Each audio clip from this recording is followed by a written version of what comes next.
Hosteller Muslim nupi macha mahairoi singna laingakta bill sengdok pinaba taksilakli. Imphal East District ki Minithong Hafisata da hauzik lairiba Manipur Muslim Girls Hostel asi ngasidagi chahi 15 gi mamangda kumsing ing 2010 da matamadugi AICC gi President Oirambi Sonia Gandhi masamak laktuna sangakhibani loinana matamadudagi hauna Muslim Girls Hostel asi thabak chalaiduna lakli adubu chahi 15 helaba matamasi faubada laingakna subcontractor singda bill sengdoklamdaba urubada Hosteller Muslim mahairoi nupi macha na thamoi sokna pendaba fongdokre. Manipur gi Maitai Pangal community gi nupi macha singtagi oina state asida amata ngairaba hostel asibu mapung fahandaba yade minority community gi fibam fagatlaga Manipur pumbagi yaifaba oigadoribani haiba wakalna mangda thamlaga hostel asibu sakiba pukchil chawraba subcontractor sing adugi bill gi awatpa senfam ngasi fawba lengakna pithoktana namsinduna thambiri haiba asi khanglakpada hostel asigi Maitai Pangal mahairoi nupi macha singna pendaba fongdokhi loinana athuba matamda bill puthokpinaba taksilakli hosteller nupi macha sing aduna Manipur gi Chief Minister gi athuba meeting chingsilladuna matam sangna miyam gi damak awaba kaya khangduna laklaba contractor singi awatpa bill adu udakta pithokina ba appeal tarakli mamangda leiramkhiba lengak singna hostel asi sakiba subcontractor singda bill pithoklamdaba asi laibak thibani haina yamna pendaba fongdokhi hauzik Chief Minister oina leiraba yumnam khemchan gi matam asida Manipur gi minority Muslim community bunung siba masung sotharaba furup asibu sogatpa leader ama oina hostel asi sakiba subcontractor singda awatpa bill sengdok piduna minority mahairoi nupi macha sing asigi pukning wakhalda lairiba nungaitaba pendaba kaya asi kokhanbiu haiki hostel asi kumsing English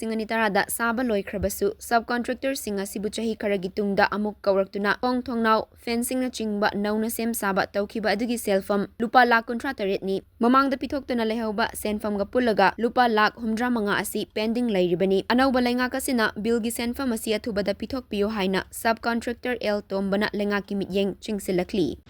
ngasi chaliba chahi lising ani kuntaruk asigi February gi tang 15 nomajing numit asida akhoi gi tawjariba press meet asi Manipur asida akhoi gi minority Maitai Pangal Muslim Girls Hostel haibesi sumnagi amakhaktang ni lairiba Imphal da Hafista 2010 dabudi si establish taw hostel si saba hobodagi haide repairing tawdagi khariba hostel si akoiba fencing wall dagi repairing dagi government paibiramba akhoi gi kai charaba saralaudina paibiringai matamdagi akhoi gi MD Abdul Hakim gi makhada subcontractor ahumna tawraga akhoi hostel asi sabagi thabak lawbi ki pai akibagi fencing tawba dagi thong thona pending kharadi law tawkhraga adi loina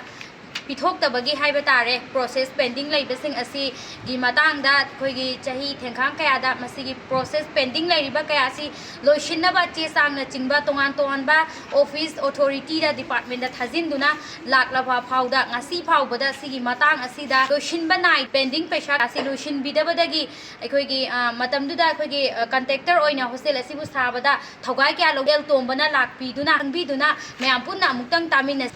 2006 ki अदाइदा साल अलौदिना कन्ना थवाय यावना तसी foot कुन खल लुगदा कुल्लबा सलग नि फुलुना first floor दने हमदा ground दने other तारिसे लेरे ओथरना अदे माना तुंगी यागा सेकंड फ्लोर हापना मजे द पछा जे तुगी मति संग द माज थवाय यावना सिबिरमी अदैदा खोइना सुम लाकुदिना तुदगन तियंदा इनोवेशन तोना तोगे की चेयरपर्सन सोना गांधीना कांगलादा सिटी कमिशन ने मिनी सेक्रेटरी ने पुलप संगा बिरंबनी अदुई मतुंग सही अहु मरी लक्षेक थमदगी 2012 30 लदाइदा नुपी मजा थगा लागा होटल लदाइदा ओरमो थोंग थोंग लोय पाइथोखिदना सिफंग ने लोय फेंसिंग ने अदुई पार्लियामेंट्री अमित शाह ना मतम जो कोबिरगा सी नुपी मजा कमाइ लेजनो अहिंग द कैद लेदी सी लो सलो आइदना फेंसिंग सी लाख